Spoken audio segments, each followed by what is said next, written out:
राम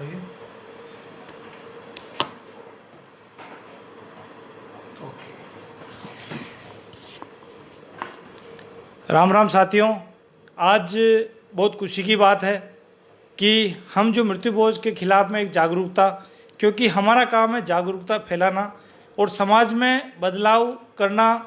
समाज के पदों पर बैठे ऐसे लोग जो हर समय समाज का भला चाहते हैं।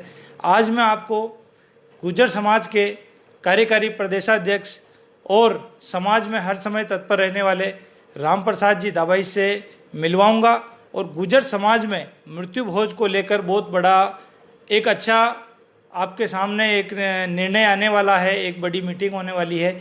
तो मैं जानूंगा, सबसे पहले तो राम प्रसाद जी को धन्यवाद दूंगा कि उन्होंने हमें इस प्रोग्राम के लिए प्रोत्साहित किया और कहा कि हर समय ऐसे आंदोलन के लिए मैं तैयार हूं।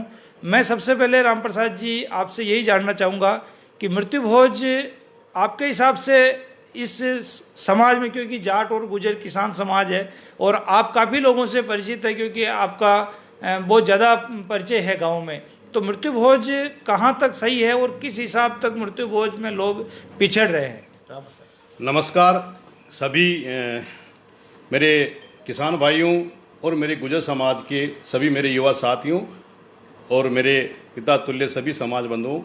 जैसा कि भाई अभी नारायण जी ने बताया कि मृत्यु भोज के बारे में जिस प्रकार से आज सभी कौम, जैसे धाकड़ समाज हो गया या सारी कौमें जिस प्रकार से इस मृत्यु भोज जो एक कुप्रथा हमारी समाज में चली आ रही है, उस कुप्रथा को धीरे धीरे सभी समाजों ने बंद कर दिया है। जिसमें विशेषकर जो अपनी जो गुर्जर समाज, जाट समाज, गारी समाज, ये जो अपनी इस टाइप की जो किसान कौम की जो समाज है, इन्होंने अभी बंद नहीं किया। बाकी आप शहरों में देखेंगे सभी प्रकार से जो बहुत पैसे वाले हैं या फैक्ट्रियों वाले हैं, उन्होंने भी इस मृत्यु भोज को एक कुप्रथा मानते हुए इसको बंद कर दिया है। अब वक्त आ गया है, जैसा कि आप अभी देख रहे हो कि आज जो कोरोना की महामारी चल रही है, इसमें कहीं भी कोई मृत्यु भोज नहीं कर सकते हो।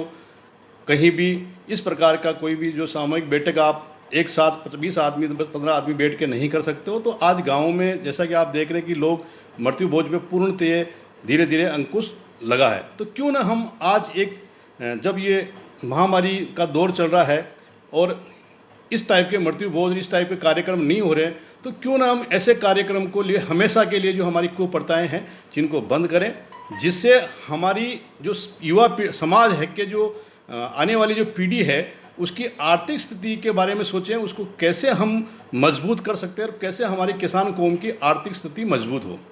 मैं कई बार गाँव में जाता हूँ, देखता हूँ किसान की स्थिति बहुत ही दयनीय है। जितनी फसल, जितनी लागत उसकी आती है, उतना पैसा भी किसान को नहीं मिल पाता है।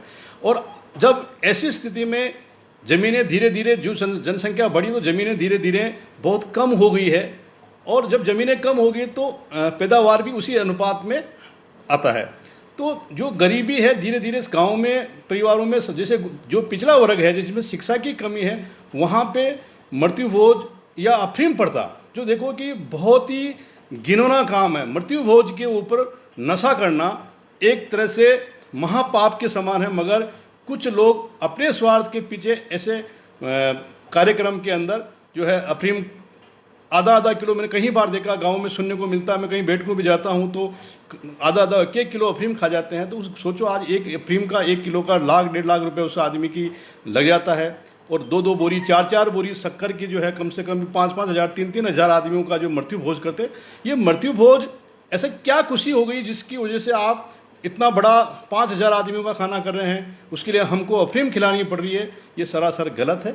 मृत्यु भोज अगर किसी के घर में गमी हुई है और मृत्यु भोज अगर ऐसा कुछ करना है तो 40-50 आदमी, जो परिवार के आदमी 100 आदमी का कुछ खाना होता है तो वो एक समझ में आता है। मगर इस टाइप से चीटियाँ फाड़ के और लोगों को बुला के और जिमांड, एक तरफ तो जो है महिलाएं रो रही है, दूसरी तरफ जो है हम लोग लाडू 5-5 पकवान हम खा रहे हैं, तो सरासर मैं इसको गलत मानता हूँ। ऐसी परंपराएं जो हो गया, हमको आज से अभी से एक नई सोच के साथ, नई युवाओं की जागृति के साथ हम लोगों को आगे बढ़ने का समय है।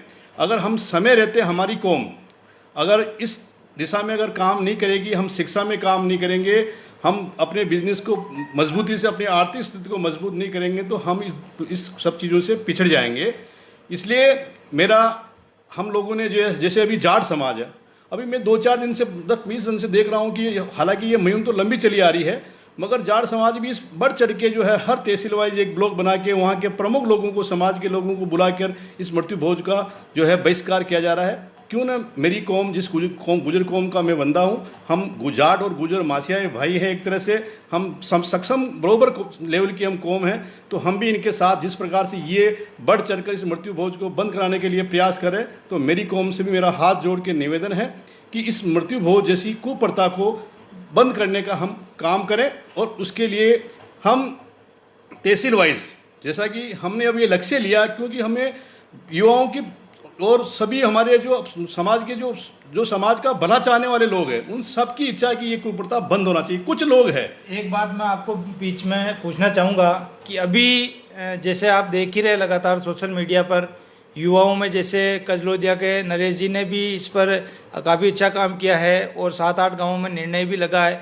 और उससे अभी आप कल जैसे मनसुख जी गुजर है, उनके और पूर्व प्रधान साहब के नेतृत्व में पाटन के 25 गांवों के अंदर वो उनके लिए आप जो शुरुआत कर चुके लोग, अब किसी को आगे आने की जो, अब तो आप जैसे बड़े पदाधिकारियों को इसमें पूरे जिले को लेना है, उनके लिए आपके क्या विचार है? अभी हमने पिछले 1-2 दिन में हमने, जैसे हमारे जो गुजर समाज के वरिष्ठ नेता है आदरणीय कालूराम जी गुजर, धीरज जी गुजर, हमारे एमएलए आसीन के रामपुर एमएलए रामलाल जी गुजर, नगर पालिका के जो चेयरमैन है धनराज जी गुजर, इन सभी लोगों से मैंने बात की है और मैंने उनसे ये अनुरोध किया कि अब वक्त आ गया, हम सब नेताओं को एक मंच पे आगे आकर इस कुप्रथा को बंद कराने के लिए प्रयास करने की जरूरत है। अगर हम वाकई ही समाज के शुभचिंतक हैं तो, और अगर समाज के शुभचिंतक नहीं हैं और हम इस कुप्रथा के अगर खिलाफ नहीं आगे आएंगे, तो आने वाली पीढ़ी हम लोगों को ये कहेगी कि हमारे समाज के नेताओं ने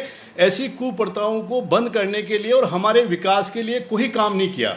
आज की डेट में समाज में जो जरूरत है वो युवाओं को आगे लाने की है, आर्थिक स्थिति मजबूत करने की है, छात्रावास बनाने की है, बच्चों को शिक्षा देने की है, और उनका आर्थिक स्थिति कैसे मजबूत हो उस पर हम लोगों को, समाज के नेताओं को काम करना चाहिए, चाहे वो बीजेपी के नेता हो और चाहे कांग्रेस के नेता हो, चाहे समाज के संगठन के नेता हो, हमको सबको आना पड़ेगा। और ये मेरा प्रयास है। उसकी शुरुआत में अभी अति शीघ्र ही जो है हम साबरा तहसील के अंदर एक मीटिंग कर रहे हैं, जिसके अंदर समाज के सभी प्रमुख लोगों को भी वहाँ बुला के तहसील वाइज, फिर उसके ब्लॉक वाइज, इस टाइप से एक तहसील का अध्यक्ष बनाएंगे। उसके बाद हर पंचायत लेवल पे 2-2, 4-4 आदमी की एक कमेटी गठित करके इस जो कुप्रथा है उसको हम सब लोगों को साथ लेकर, उनको विश्वास में लेकर, और समाज के जो हमारे बड़े बुजुर्ग हैं उनके पैर पकड़ के, उनके हाथ जोड़ के निवेदन करेंगे कि अब बस बहुत हो गया है, अब इस कुप्रथा को कृपया बंद करने के लिए आप हमारा साथ दें। अभी तक हम आपकी बात मानिए, अब आप हमारा समय है, युवाओं का समय है, आप हमारी मदद करें। और एक बात मैं ये पूछना चाहूँगा कि आज के समय में जो पंचायत से लोग कुछ पैसा लेते हैं, कोई 30,000 केसीसी होती है, वो जो फसल होती है, फसल से फसल वो भी व्यक्ति की जमा नहीं होती है, और अचानक किसी की मौत होने पर वो 5 लाख की व्यवस्था कैसे करता है? क्या लोग कहते हैं कि मृत्यु भोज से आदमी कर्ज में नहीं आता या उसकी ज़मीन नहीं बिकती, तो इस पर कितनी सच्चाई है? मैं आप एक छोटा सा उदाहरण देता हूँ। मेरे फार्म के ऊपर मेरे गांव का पास का एक व्यक्ति है जो मेरे फार्म पे, उसके 6 बच्चे हैं और पूरे परिवार के साथ मेरे फार्म पे रहता। मैं प्रैक्टिकल मेरा अनुभव बता रहा हूँ। और मेरे फार्म पे पिछले 8 साल से काम करता है। अभी थोड़े दिनों बाद पहले, उसकी 1.5 साल पहले उसके पिताजी की डेथ हो गई। ठीक है, जब डेथ हो गई तो अब उसका डेथ का जो क्रियावर करना था, या मैंने उसको समझाया कि देख, ज़्यादा तेरी स्थिति, तेरे पास 6 बच्चे बच्ची हैं, इनको तू पाल रहा है, तो और कितनी मैं तनख्वाह देता हूँ, कितनी तेरे मेरे खेत में से जितनी पैदावार आती है, तू अगर मुझसे पैसा ले लेगा और ज़्यादा पैसा होगा तो कैसे मुझे चुका पाएगा? आप मानेंगे नहीं, मैंने उसको बहुत समझाया, मगर मुझे बोलता, भाई साहब मेरे समाज के, अपने वो समाज के लोग नहीं मान रहे, देखो मेरी इज्जत का सवाल है और मुझे तो इतना तो करना ही पड़ेगा। मैंने बार बार विनती करने के बाद उसको सच्चाई है, मैं देवनारायण की सौगंध खाई कह रहा हूँ, ये बिल्कुल सच्चाई है, मैंने उसको खूब समझाया उसके बावजूद वो मेरी बात को नहीं माना, मुझसे 60-70 हज़ार रुपये ले गया और कम से कम भी 1 लाख 1.5 लाख रुपए उसमें उस कर्यावर में उसमें जो है मृत्यु भोज में उसके पिता के उसमें लगाए, और आज तक भी मैं उसमें 80 हज़ार रुपये मांगता हूँ। मतलब वो नहीं चुके? वो कैसे चुकाएगा? मतलब जितना पैसा वो चुकाने की स्थिति है, जिसमें बच्चों का खर्चा, 6 बच्चों के कपड़े, तो मतलब जो सक्षम लोग हैं उनको तो कोई फर्क नहीं पड़ रहा है, मगर जो बेचारा गरीब है, जिसके मान लो 3 बच्चे हैं 4 बच्चे हैं, खेती उसकी जीविका है, उस आदमी के ऊपर ये वज्रपात टूटता है, मायरा है, मकलावा है, सामाजिक कौम है, कहीं ऐसे काम है समाज जो अपनी किसान कौम के जो समाज है, इसमें कई ऐसे काम होते हैं जिसमें हम लोगों को न चाहते हुए कई चीज़ें करनी पड़ती है, तो उसकी आर्थिक स्थिति से वो दबता जाता, कभी वो ऊपर ही नहीं आता। अब वो अगर उसकी आर्थिक स्थिति मजबूत नहीं होगी तो बच्चों को पढ़ाएगा कैसे? आज उसके बच्चों को, अभी मैं ये नहीं कहता हूँ कि भाई मैं कर रहा हूँ, मगर मैं उस बच्चों की पूरी एजुकेशन का जो खर्चा, स्कूल में पढ़ने जाते, गांव में स्कूल है पास में ही, रघुनाथपुरा तुलसा के खेड़ा के अंदर, मगर जो भी कपड़े हैं, ड्रेसें हैं, जितनी मुझसे मदद होती करता हूँ, मगर हर आदमी की पूछ तक नहीं पूछ पाता है। तो इसलिए ये कोई बहुत अच्छी बात नहीं है मृत्यु भोज, मेरे हिसाब से बिल्कुल मैं इसके खिलाफ हूँ।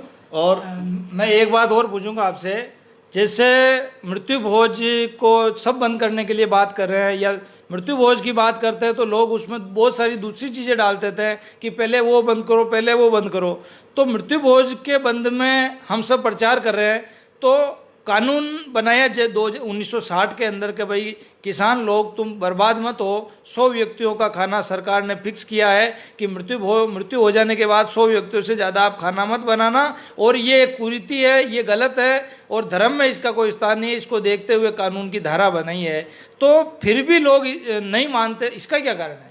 देखो, ये सब अशिक्षा है, और दूसरा मैं कहूँगा कि जो आसपास के जो अगल बगल के जो लोग होते हैं, जो ये जिनका मतलब इस चीज़ को ज़्यादा प्रमोट करते हैं, वो ये चाहते हैं कि भाई चलो इस मतलब हमने किया तो इसको क्यों छोड़ें, तो किसी न किसी को तो आगे आना पड़ेगा, और अगर आप नहीं सुधरते हो तो वक्त सुधार देता है, जहाँ तक मेरा सोचना। हम जैसे गुजर हैं, हमने आरक्षण की लड़ाई बहुत लंबे समय से लड़ी थी।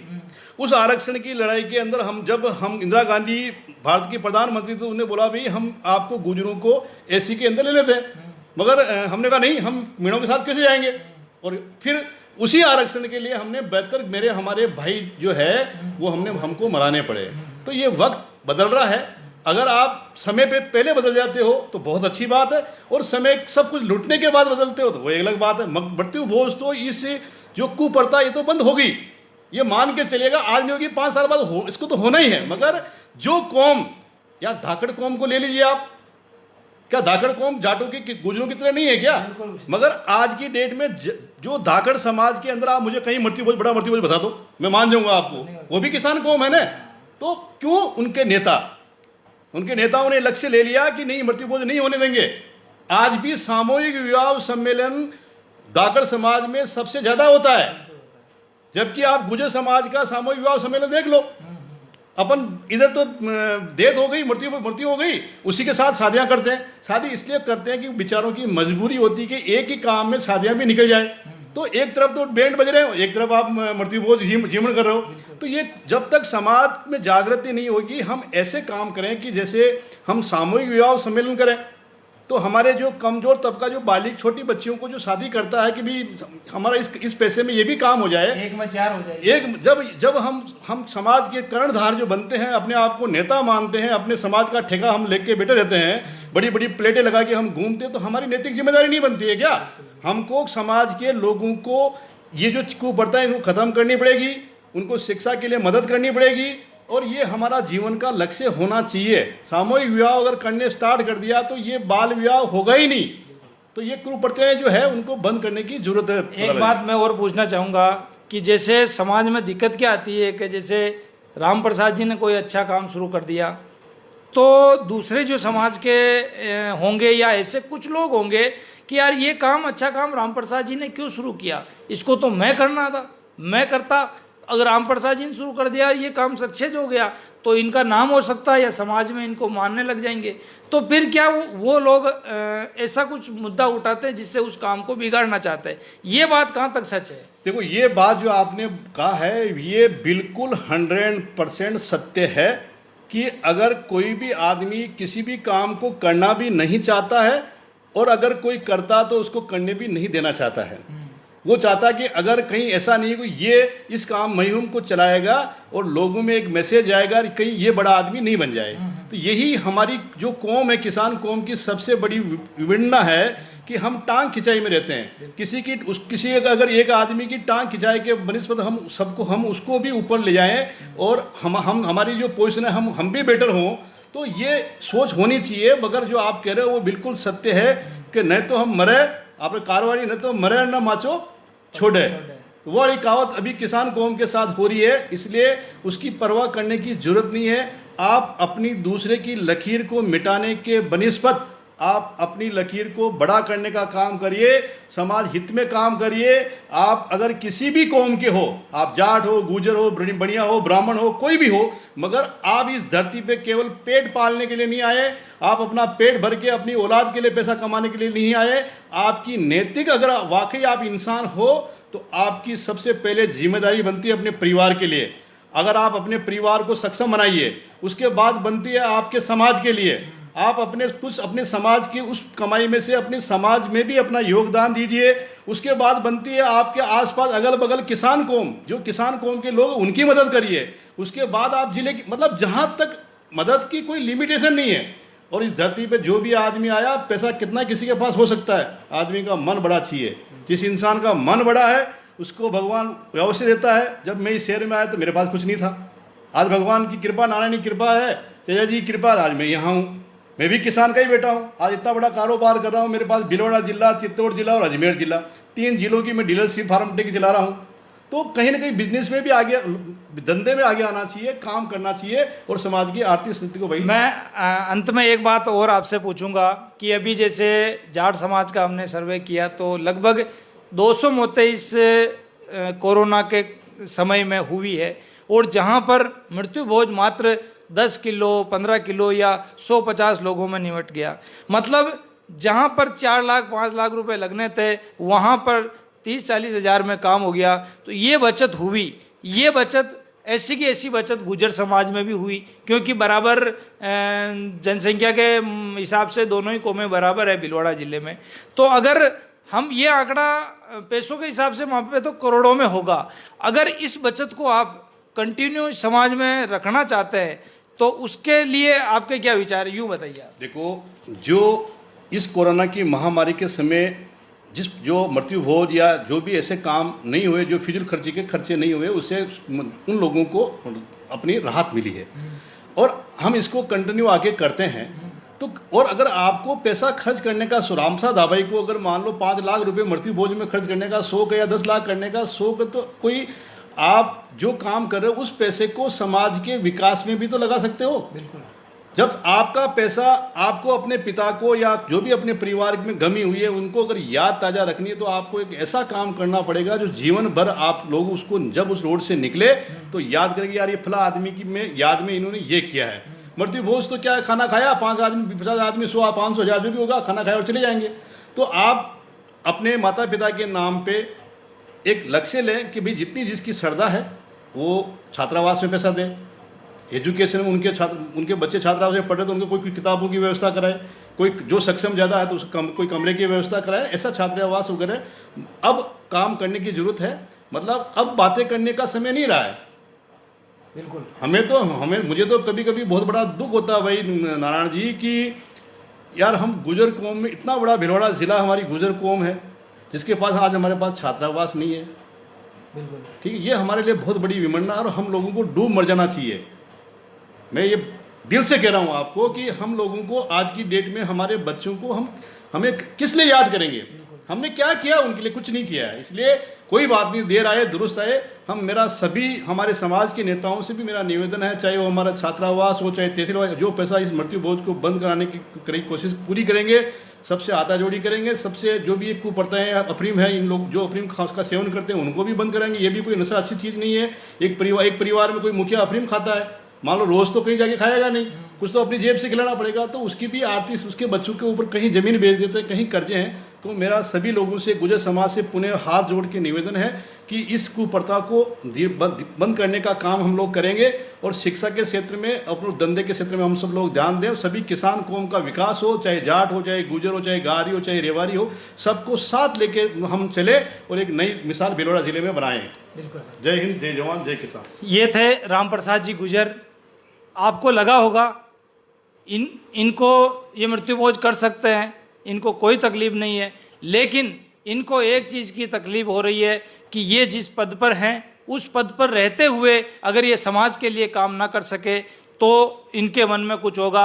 ऐसे ही जितने भी पदाधिकारी है, आज जो राम प्रसाद जी भाई साहब ने बात कही है कि जितने भी पदाधिकारी है एक मत होकर, एक साथ होकर अगर इस कुरीति को बंद कर देते हैं, अगर मृत्युभोज को बंद कर देते हैं तो ये सबसे बड़ा काम होगा।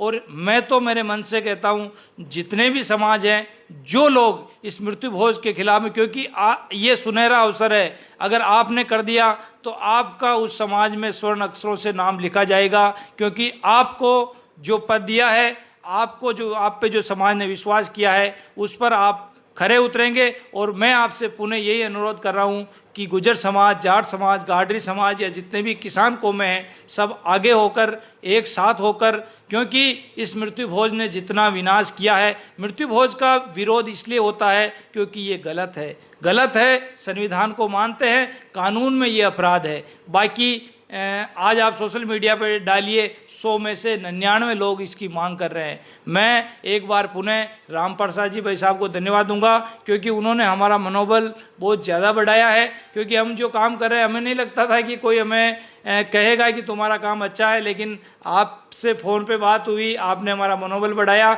ऐसे ही आप गुर्जर समाज के सभी भाई राम प्रसाद जी का और ये जो आगे निर्णय लेते हैं उनका साथ देंगे, यही आशा और उम्मीद है। जय हिंद, जय भारत।